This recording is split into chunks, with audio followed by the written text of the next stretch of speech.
I mean, the bike is very important, right, as well? Like, yeah, we almost consider the bike to be another character. yeah. Because you only get one, and you're constantly upgrading it. You're constantly trying to repair it.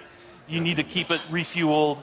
And if you lose it, you got to go find it, and you can't whistle for a new one. So You can't whistle. right, Like a horse. Yeah, the refueling mechanic is a huge game design choice. I really, really like that. Can you talk more about how important it's going to be to be able to find fuel? Sorry.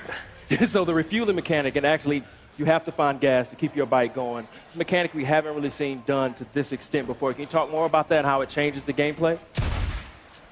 Well, like in this demo, one of the things that Jeff's taking the run and gun approach. So we like to call it sandbox combat. So basically what you can do is you can run and gun, you can stealth your way through, and your goal here is to get and find a bike part, right? So you're here actually for kind of a trivial reason. You've risked your friend's life to come and get a part for your bike.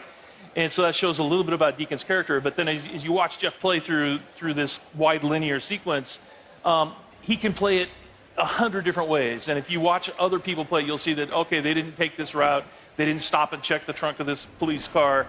And those are kind of like our treasure chests throughout the world. So you're always on the lookout for those because that's how you're going to find ammo and health kits. And then you're seeing one of our stealth mechanics here. If you're quiet, if you crouch walk and you walk up behind an enemy, then you have the opportunity for a stealth takedown. And what can you tell us about the Freakers? Because they're quite unique. I mean, we've seen, a fair few undead enemies in video games before. What makes the Freakers unique, and what was your decision-making behind making them the way they are? They're alive. They're alive. Yeah, they're not zombies. They're alive. And so that sounds trivial, but it's not, because it basically means we have a full day-night cycle in the game. Right. And they have things that they do. There's an ecosystem, and they have to eat, they have to drink, they have to hibernate. And so you will find them, like in this scenario, you'll see that there's some nests, and Freakers build nests for reasons you discover while you're playing the game. And then you can take those nest zones out in order to free up fast travel routes. So it becomes part of the metagame. But Freakers are evolving. They're living creatures who have been affected by this virus. And there's several different types. And some of our trailers you've seen, we've shown the Screamer, which is a female that can have sort of alarm system that will bring in more Freakers. Right. We have the infected bear, so it affects animals. In our last trailer, we showed mountain lion and the crows. Right, so you have so it's just it's a wide variety of challenges for the player. And like we said, the world comes for you, and that's part of it. Is that these creatures are always after you, and at night they're stronger. Yeah. If it starts raining, they become stronger. But I've seen in previous trailers Deacon actually utilizing the Freakers as a weapon against his enemy as well. So you can actually use them to your advantage as well as the environment itself. Yeah, absolutely. We call it the Freakosystem. So in this scenario, there's not a lot of chance for that. But if he were fighting Marauders or Rippers, then he could find a nearby swarm. It's an open world, so you can just explore. You can find other tools like a swarm or a Freaker bear, and you can bring them into an enemy camp and watch the sort of mayhem that happens. I guess you've got to be careful, though. You don't get kind of sucked into it. Yeah. I like this gun, you guys. So you have melee combat and you have gun combat. Can you talk about how you designed and balanced for both? It's like so many different scenarios require the player to determine how they want to play it, right? So that's why we have like this full set of stealth mechanics.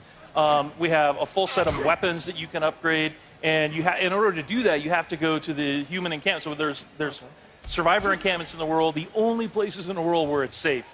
And you have to do jobs and missions with them in order to earn trust. And then once you earn trust, the merchants there will sell you them. Ah, I like that. And then it's like, and if you want to upgrade your shotgun, or you want to buy a silencer for it, then you have to have enough trust at that encampment in order to do that. Boozer, you there? I found the part. I'm heading Got the bike part.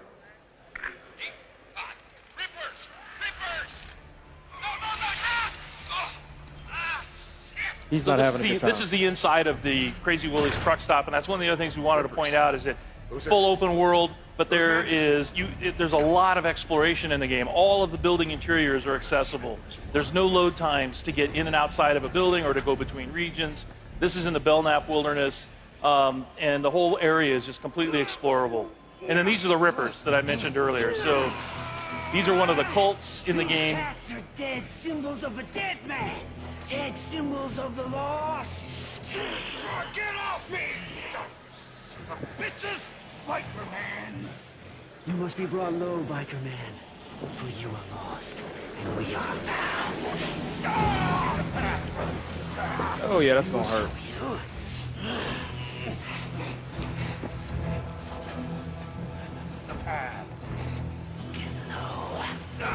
Get low! Low! So you can see they're not very friendly. You've talked about having freedom in terms of how you approach missions, so you can approach them stealthily, you can go in all guns blazing if you want to.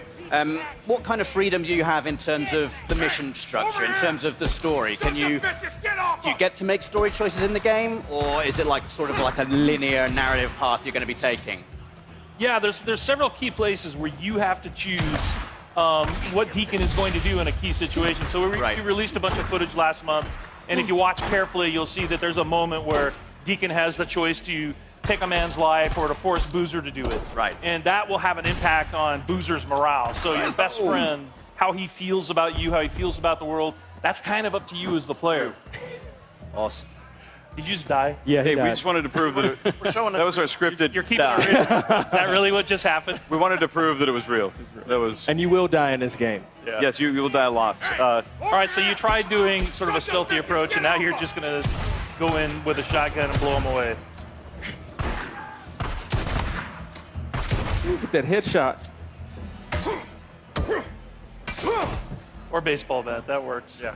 Can you tell us anything about what has happened in the world? You know, why are we in this post-apocalyptic situation? Like, are you able to reveal like kind of what has happened, what has led to this transition? Yeah, you know, it's one of those things that we really want the player to sort of learn as they go. So there are answers, Right. but you have to explore. There's a, you know, we've introduced this group called NERO, which is our National Emergency Response Organization. They're out in the world. They have these MMUs that you're trying to break into in order to get medical supplies. They're part of the story. And, you know, obviously Deacon has lost somebody. We saw that in a trailer. That's part of the story. And as far as like the pandemic and the hordes that you run into constantly, these all sort of weave together to sort of explain how we got, you know, to this place in this world. Cool. And we're really excited to have players get into the world and just sort of explore and let us know what they think. I mean, it's looking fantastic. I can't wait to just get around on the bike. The bike looks like really, really cool. Like, how far can you upgrade the bike? How far does it go? Like, I couldn't hear. Sorry. How far can you upgrade the bike? How many parts do you think there are? Oh, there's at least 20 categories of things you can upgrade. Nice. They're all functional, plus all kinds of ways to tweak it visually. You know, from a paint job to a custom skin theme, and all kinds of just visual, actual hardware upgrades. But a ton. You can really make it your own.